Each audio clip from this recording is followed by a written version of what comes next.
Halo, selamat pagi untuk kita semua. Pada siang hari ini, kita akan melanjutkan pembahasan materi kita, yaitu Discovery Learning. Pada materi ini disusun oleh Eka Prasetya Zega dan Esensi Wetigiawa. Kita masuk pada pembahasan yaitu Discovery Learning. Apa yang dimaksud dengan Discovery Learning adalah model pembelajaran yang membantu peserta didik untuk mengalami dan menemukan pengetahuannya sendiri sebagai wujud murni dalam proses pendidikan yang memberikan pengalaman yang mengubah perilaku sehingga dapat memaksimalkan potensi diri. Nah, menurut para ahli ada beberapa. Yang pertama, Arens. Menurut Arens, Discovery Learning adalah model pembelajaran yang menekankan proses pembelajaran yang berpusat pada peserta didik dan pengalaman belajar secara aktif yang membimbing peserta didik untuk menemukan dan mengemukakan gagasannya terkait topik yang dipelajari. Kedua, menurut Ricard, model pembelajaran Discovery Learning ialah suatu cara mengajar yang melibatkan peserta didik dalam proses kegiatan mental melalui tukar pendapat dengan diskusi, seminar, membaca sendiri, dan mencoba sendiri agar anak dapat belajar mandiri dengan cara menemukannya sendiri. Selanjutnya, ada pun langkah-langkah dalam model pembelajaran Discovery Learning. Yang pertama, ada stimulation. Memulai kegiatan proses mengajar, belajar dengan mengajukan pertanyaan, anjuran membaca buku, dan aktivitas belajar lainnya yang mengarah pada persiapan pemecahan masalah. Yang kedua, problem statement. Pada materi ini, memberikan kesempatan kepada siswa untuk mengidentifikasi sebanyak mungkin agenda-agenda masalah yang relevan dengan bahan pelajaran, kemudian salah satunya dipilih dan dirumuskan dalam bentuk hipotesis atau jawaban sementara atau pernyataan masalah.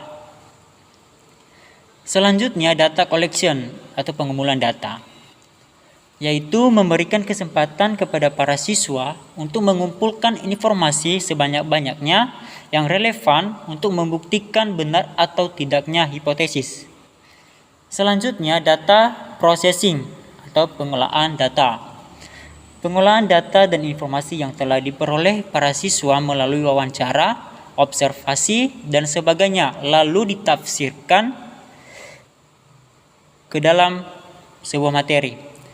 Keempat, verification atau pembuktian, yakni melakukan pemeriksaan secara cermat untuk membuktikan benar atau tidaknya hipotesis yang ditetapkan tadi dihubungkan dengan hasil data processing. Yang selanjutnya, generalization, yaitu menarik sebuah kesimpulan yang dapat dijadikan prinsip umum dan berlaku untuk semua kejadian atau masalah yang sama dengan memperhatikan hasil verification.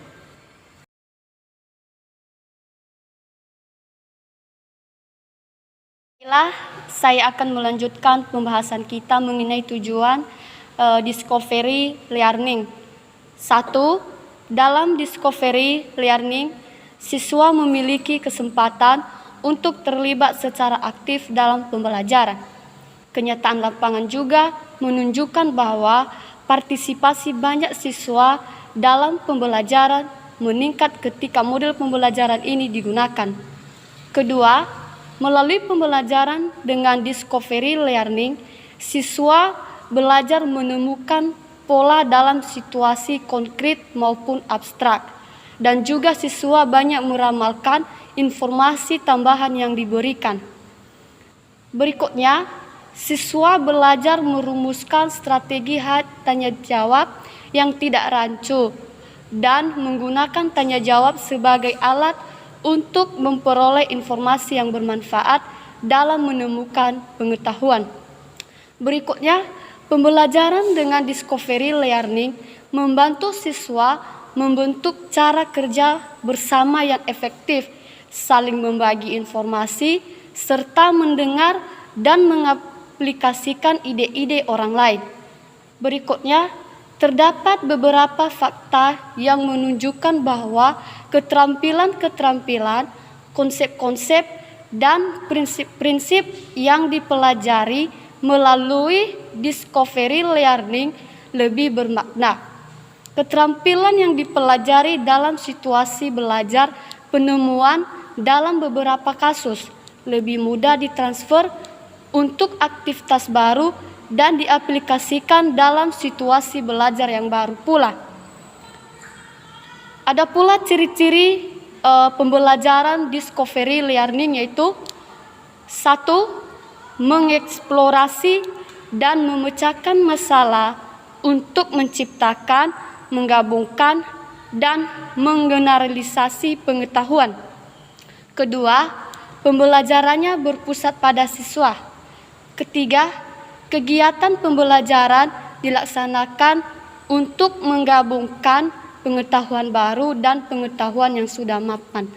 Baiklah, demikian pembahasan kita mengenai discovery learning.